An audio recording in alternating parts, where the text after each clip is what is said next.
வணக்கம் Dwarka TV channel நேர்களே, நான் உங்கள் அன்பான சயின்டிபிக் வேதிக் அஸ்ட்ராலஜர் அஸ்ட்ரோரஞ்சி பேசுகிறேன். நல்லது நினைப்போம், நல்லதே நடக்கும். இந்த வீடியோவில் நம்ம என்ன பார்க்க போறோம்னா, டிசம்பர் மாதம் 2025 இந்த ஆண்டின் கடைசி மாதம் எத்தகைய ஒரு மாதமாக மீனராசிக்காரர்களுக்கு இருக்க போகிறதுன்னு பார்க்க போறோம். அடுத்து வரக்கூடிய ஆண்டு 2026 ஆண்டை எப்படி மீனராசிக்காரர்கள் வரவேற்க போகிறார்கள், எப்படி இந்த 2025 முடிவடைய போகிறது, ஜென்ம சனியால் பாதிக்கப்பட்டு இருக்கக்கூடிய மீனராசிக்காரர்களுக்கு எத்தகைய ஒரு அமைப்பு இருக்குங்கிறது நம்ம பார்க்குறோம். சயின்டிபிக் வேதிக் அஸ்ட்ராலஜி முறையில் மிகைப்படுத்தாமல் உள்ளது உள்ளவாறு எப்படி நம்மளுடைய கர்மா எப்படி கிரகங்கள் மூலமாக செயல்படுகிறது, எதுமாற சாதகமான சம்பவங்கள் நமக்காக காத்திருக்கிறது, எந்த திசையில் நம்ம வாழ்க்கை திரும்ப போகிறது, எது நம்மளுக்கு உகந்ததாக இருக்கிறது, எது நமக்கு உகந்ததாக இல்லை அப்படிங்கிறத நம்ம துல்லியமாக சயின்டிபிக் வேதிக் அஸ்ட்ராலஜி முறையில் மிகைப்படுத்தாமல் பரிகாரங்கள்ங்கிற மூட நம்பிக்கையில போகாமல் நம்ம பார்க்க போறோம். இப்ப பாருங்க, மீனராசிக்காரர்களுக்கு ஜென்மசனி போய்கொண்டிருக்கிறது. கடந்த 6 மாதமாக ஏப்ரல் 2025 மார்ச் 2027 வரைக்கும் ஜென்மசனியால் பாதிக்கப்பட்டிருக்கக்கூடிய மீனராசிக்காரர்களுக்கு இந்த டிசம்பர் முதல் 2 வாரம் குருவின் பார்வை ராசிக்கு பெறுகிறார். ராசியில் இருக்கக்கூடிய இருள் கிரகமாகிய சனியும் பெறுகிறார். அது ஒரு அற்புதமான ஒரு விஷயம். அதாவது பாலைவனத்தில் ஒரு சோலைவனம் என்று சொல்லப்படுகிற அளவுக்கு ஓரளவுக்கு மனம் உற்சாக பெறக்கூடிய அந்த குருவின் ஒளி, உச்ச குருவின் ஒளி அது அதிவக்ரமாக வந்திருந்தாலும் அந்த ஒளி ராசி மேல விழுவதனாலையும் ராசியை இருள்படுத்தி கொண்டிருக்கக்கூடிய சனி பகவான் மேலேயும் விழுவதனாலையும் ஒரு அற்புதமான ஒரு அமைப்பு. இந்த 2 வாரம் பார்த்தீங்கன்னா ஜென்மசனியால் பாதிக்கப்பட்டவங்களுக்கு சில மனசுக்கு இலகுவான சில நல்ல செய்திகள், மன உற்சாகபரகமான சில விஷயங்கள் நடக்கக்கூடிய அமைப்புகள் கட்டாயம் உண்டு. அதே சமயத்துல ராஜோகாதிபதியாகிய செவ்வாய் 9ஆம் இடத்துல குரு பார்வை பெறுகிறார். சூரியன் 9ஆம் இடத்துல இருக்கிறார், குரு பார்வை பெறுகிறார். சுக்கிரனும் அதோட சேர்ந்து வருகிறார். ஸோ இந்த மாதமே பார்த்தீங்கன்னா ஓரளவுக்கு உச்சகுருவின் பார்வை பெறக்கூடிய சில ராசிகள், சில அப்பா மூலமாக வரக்கூடிய சொத்துக்கள், பூர்வீக விஷயங்கள், பாக்கியங்கள் எல்லாமே ஓரளவுக்கு தடைகள் நீங்கி சில விஷயங்கள் பாசிட்டிவா வரக்கூடிய அமைப்புகள் இருக்கு. ஜென்மசனியால் பாதிக்கப்பட்டவங்களுக்கு ஒரு உற்சாகப்படுத்துற சில மனசுல சில 10 விஷயங்கள் பிரச்சனைகளாக இருந்ததுன்னா ஒரு 2 விஷயம் சால்வ் ஆச்சுரா சாமிங்கிற மாதிரி ஒரு நல்ல விஷயத்தை கொடுக்கக்கூடிய ஒரு மாதமாக ஆண்டின் கடைசி மாதமாக வருகிறது மீனராசிக்காரர்களுக்கு. ஸோ அதுக்கப்புறம் மாதத்தின் இறுதியில பார்த்தீங்கன்னா குரு அதிவக்ரத்தை முடித்துக்கொண்டு 4ஆம் இடத்துக்கு போய் தொழில் டெவலப்மெண்ட், தொழில் உத்வேகம், வேலை, தொழில் படிக்கிறவங்களா இருந்தால் அவங்களுடைய படிப்பு அது மாதிரி விஷயத்துல கான்சென்ட்ரேஷன் கொடுக்கக்கூடிய அமைப்புகள் கொடுக்குறார். ஸோ குருவின் பார்வை புதனுக்கு கிடைப்பதனால மாணவர்கள் நல்லா படிக்கக்கூடிய அமைப்புகள், வெளி மாநிலம் வெளிநாடு போகக்கூடிய அமைப்புகள் இதெல்லாம் நல்லா கொடுக்கக்கூடிய அமைப்புகள் இருக்கு. மீனராசிக்காரர்களுக்கு பார்த்தீங்கன்னா இந்த ஜென்மசனியில சில பாசிட்டிவான சில சேஞ்சஸ், சில கான்டாக்ட்ஸ், சில டிராவலிங் மூலமாக சில பெனிஃபிட்ஸ் வரக்கூடிய அமைப்புகள்லாம் இருக்கதான் செய்கிறது.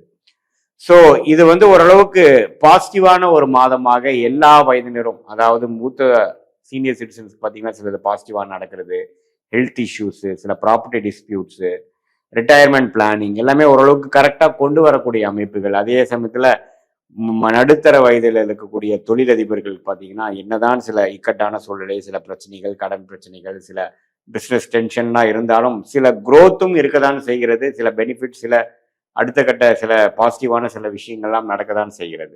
ஸோ இத்தகைய ஒரு மிக்சடான ஒரு அமைப்பை நிறைந்ததான ஒரு அமைப்பான ஒரு மாதமாக இந்த மீனராசிக்காரர்களுக்கு டிசம்பர் மாதம் 2025 இருக்கு. இதுல ரியல் எஸ்டேட் துறையில, அரசியல் அது மாதிரி விஷயத்துல இருக்கிறவங்க, மெடிக்கல் துறையில் இருக்கிறவங்க, மீடியா துறையில இருக்கிறவங்களுக்கெல்லாம் கொஞ்சம் பாசிட்டிவான சில ரெகக்னிஷன் கிடைக்கக்கூடிய அமைப்புகள் உண்டு. அதே சமயத்துல கொஞ்சம் டூர், நியூ இயர் டைம்லாம் பார்த்தீங்கன்னா கொஞ்சம் சுப செலவுகள் செய்யக்கூடிய அமைப்புகள் அது மாதிரி விஷயங்களும் கண்டிப்பாக உண்டு. ஸோ எல்லாம் கூட்டி கழிச்சு பார்க்கும் பொழுது என்னதான் ஜென்மசனியால் பாதிக்கப்பட்ட மீனராசிக்காரர்களாக இருந்தாலும் இந்த கிரகத்தின் சஞ்சாரம் ராகு 12ஆம் இடத்திலும், கேது 6ஆம் இடத்திலும், குரு 4ஆம் இடத்திலும், சனி ராசியிலும் இருந்து சில விஷயங்கள் இந்த அதிசார பயிற்சியான குரு மூலம் சில பெனிஃபிட்ஸ் பெறக்கூடிய அமைப்புகள் மீனராசிக்காரர்களுக்கு மனம் இலகு ஆகுதல், சில பிரச்சனைகளிலிருந்து மீண்டு வருவதல், மனம் இருள் அடைந்த மனம் கொஞ்சம் தைரியம் பெறுவதல், சில கான்ஃபிடன்ஸ் பெறுவது, சில கிளாரிட்டி பெறுவது, இது மாதிரி சில அற்புதமான சில விஷயங்கள் கொடுத்து இந்த ஜென்மசனியின் காலத்திலும் சில உத்வேகமும் சில கிளாரிட்டியும் கிடைத்து அது மூலமாக சில விஷயங்களை நமக்கு சாதகமாக முடித்து கொள்ளக்கூடிய அமைப்புகளாக இந்த குருவின் பயிற்சி, குருவின் அதிவகர ஒரு சில காலகட்டங்களாக இருந்தாலும் அதுவுமே சில பெனிஃபிட்ஸ் கொடுக்கக்கூடிய அமைப்புகள் கட்டாயம் உண்டு.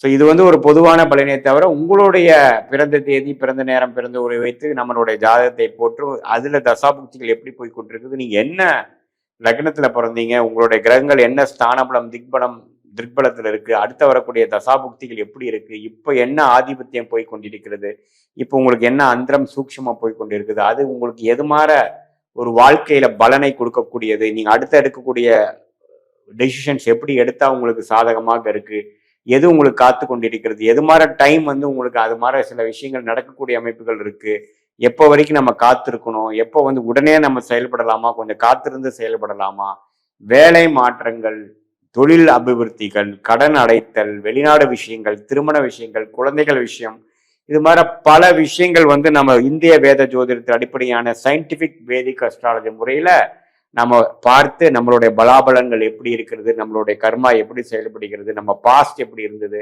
அடுத்த வரக்கூடிய ஃபியூச்சர் எப்படி இருக்கும், இமிடியட் ஃபியூச்சர் எப்படி, லாங் டேர்ம் ஃபியூச்சர் எப்படிங்கிறதெல்லாம் நம்ம ஓரளவுக்கு ஒருங்கிணைத்து பார்த்து அது மூலமாக நமக்கு வரக்கூடிய அந்த கிளாரிட்டி மூலமாக நம்ம எடுக்கக்கூடிய முயற்சிகள், அதுக்கு தகுந்த மாதிரி திட்டங்களை தீட்டி எந்த நேரத்தில் எதை செயல்படுத்தலாம், நமக்கு எந்த மாதிரி பிராப்தங்கள் காத்து கொண்டே இருக்கிறது, எந்த துறை நமக்கு நிகரான நல்ல ஒரு அமைப்பை கொடுக்குது, எது மாதிரி விஷயங்கள் நமக்கு சரியா வரலை அப்படிங்கிறதெல்லாம் தெரிந்து நம்ம செயல்பட வேண்டும். இதுல எல்லா வயதினரும், மாணவர்களாக இருந்தாலும் சரி, இளைய வயதினராக இருந்தாலும் சரி, நடுத்தர வயதினராக இருந்தாலும் சரி, இல்லத்தரசிகளாக இருந்தாலும் சரி, மூத்த மகன் பெரியவங்களா இருந்தாலும் சரி, அவங்கவுங்களோட வாழ்க்கையில நடக்கக்கூடிய ஹெல்த் இஷ்யூஸ், வேலை வாய்ப்பு, பண விஷயங்கள், கடன் பிரச்சனைகள், உடல் உபாதைகள், ரிலேஷன்ஷிப் இஷ்யூஸ், இது எல்லாமே எப்போ எந்த மாதிரி டைம்ல சரியாகுங்கிறது தெரியும் பொழுது நம்ம தேவையற்ற ஃப்ரஸ்ட்ரேஷன், மன சஞ்சலம் பெறாமல் எந்த நேரத்தில் எது செய்யணுங்கிறது தெரிந்து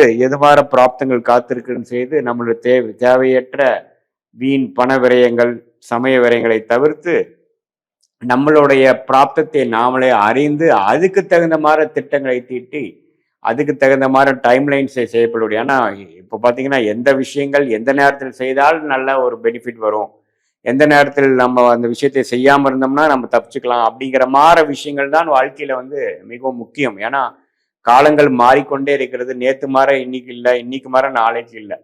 ஸோ இதில் வைத்து தான் நம்மளுடைய, ஏன்னா நம்மளுடைய பார்த்தீங்கன்னா ஒரு தவறான ஒரு முயற்சியும் பார்த்தீங்கன்னா அதுக்கு ஒரு விலை கொடுக்கக்கூடிய அமைப்பாக இருக்கு.